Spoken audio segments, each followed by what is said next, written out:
Hari ni kita nak bincang pasal disleksia. So, apa tu disleksia? So, disleksia ni dia adalah satu keadaan yang mana ada impairment, ada satu masalah daripada otak kita untuk proses maklumat, images nak translate kepada maklumat yang boleh difahami. Dia juga sebahagian daripada penyakit yang kita panggil specific learning disorder. So, dia di antara kategori masalah pembelajaran. Basically, problem dia pada mendapatkan information, proses dan menggunakan maklumat itu untuk penggunaan otak kanak-kanak itulah. Dan biasanya intellectual dia tak jadi masalah.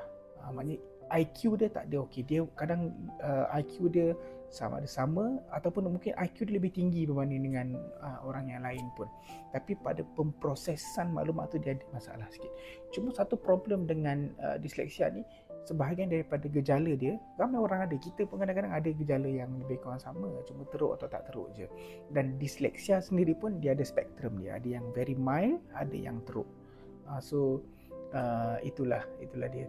Okay, so kemudian dari sudut dia ada juga beberapa kategori lain dalam disleksia, termasuk diskalkulia, dia problem dari sudut mengira, dan ada juga disgrafia, dia problem dari sudut menulis, melukis dan sebagainya.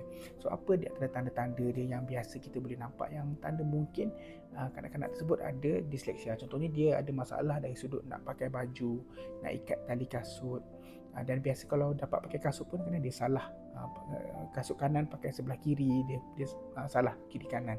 Kadang dia tak sedar, dia dalam keadaan dia duduk tak selesa, dia tak sedar macam tu.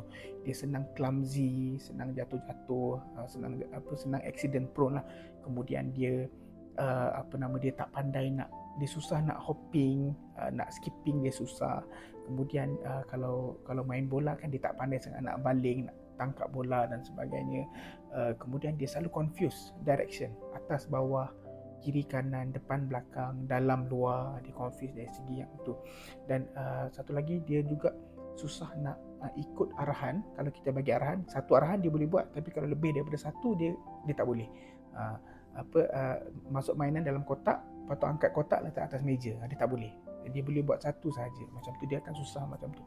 Dan dia ada sejarah lewat dari sudut pertuturan, slow speech dan sebagainya. Dan dia ada kita panggil spooning. So spooning ni macam contohnya perkataan car park, dia akan confuse jadi car macam tu. Ataupun contohnya roti canai dia sebut coti ranai, macam tu dia tukar macam tu. Dan dia selalu confuse kiri kanan, angkat tangan kanan dia angkat tangan kiri. So bila nak pusing kanan dia akan tengok dia confuse kiri kanan macam tu. Tu dia ada tanda-tanda yang mungkin ada. Poor handwriting, kalau menulis handwriting dia problem. Dia susah nak ingat hari, tarikh, dia susah nak ingat semalam, dan dia confuse konsep semalam, hari ni, kemarin dulu, dia confuse dari sudut yang tu. So ni dia antara tanda-tanda yang mungkin ada gejala disleksia. So ni kena check lah. Ni kena check dengan doktor, dengan dia ada Persatuan Disleksia Malaysia. Yang pentingnya dan dia penyakit lifelong, dia bukannya penyakit yang ada ubat, tapi ada terapi yang boleh bantu. So yang paling penting adalah kena ada start terapi lebih awal. Lagi cepat kita start terapi lebih awal, banyak benda yang boleh capai.